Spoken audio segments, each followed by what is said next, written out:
Next is current cost.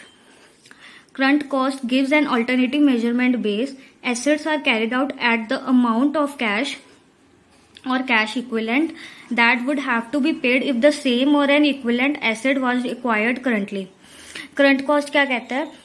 Current cost का मतलब ये है कि जब भी हम कोई एसेट, अब हमने हिस्टोरिकल कॉस्ट के हिसाब से देख लिया कि हम एक्विजिशन प्राइस पे रिकॉर्ड करते हैं एसेट को, पर करंट कॉस्ट क्या कहता है? वही एसेट जब हम अब आज के टाइम में जाके हम उसको परचेज करेंगे तो हमें उस टाइम पे जितनी वैल्यू देनी पड़ेगी वो होगी हमारी करंट कॉस्ट।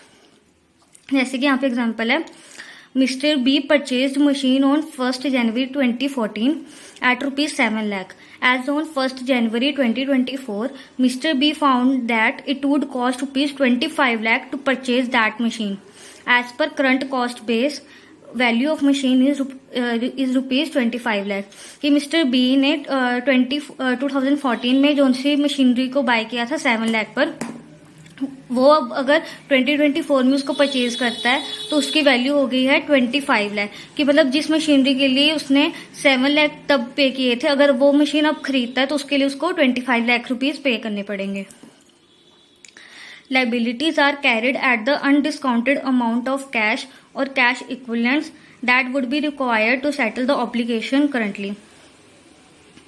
इसका मतलब ये है कि अब हमने अगर हमने कोई लोन लिया हुआ था 10 साल पहले या 15 साल पहले, हमने जितनी भी अमाउंट पे लिया था, अब वही लोन अगर हम 10 साल या 15 साल बाद देखें तो उस टाइम पे कई बार क्या होता है कि हमने जो पहले का भी लोन लिया होता है उसके भी परचेज, उसमें कुछ टर्म्स में ना बैंक कुछ चेंजेस कर देता है, कुछ एक्स्ट्रा कॉस्ट हमें बाद में जाके कुछ इनकर करनी पड़ती है।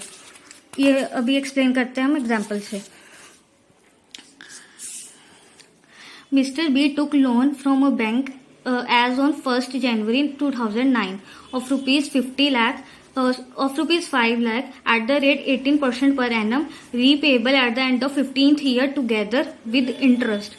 As on 1st January 2021, the bank announces 1% prepayment penalty on the loan amount if it is paid within 15 days starting from that date. As per current cost basis, value of bank loan is ₹5,05,000।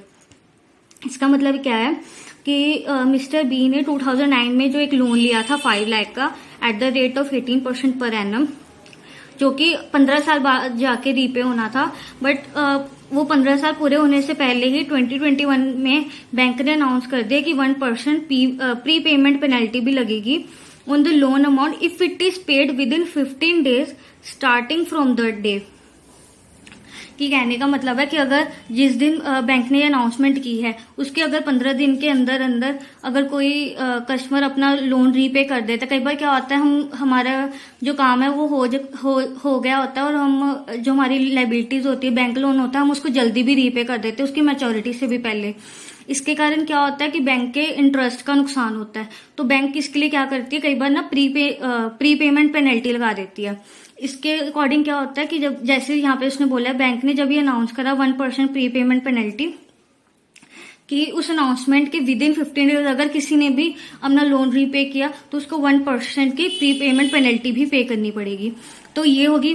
तो अब आज का time है, उसने 2009 mister B ने 2009 में bank loan लिया था, पर अब आज 2021 में जाकर अगर मिस्टर बी सोचता कि मैं अपना बैंक लोन रीपे कर दूं तो एट प्रेजेंट उसको अपना 5 लाख तो वापस करना ही है, पर 1% की प्री पेमेंट पेनल्टी भी देनी पड़ेगी। इसलिए 1% ऑफ 5 लाख इज 5,000।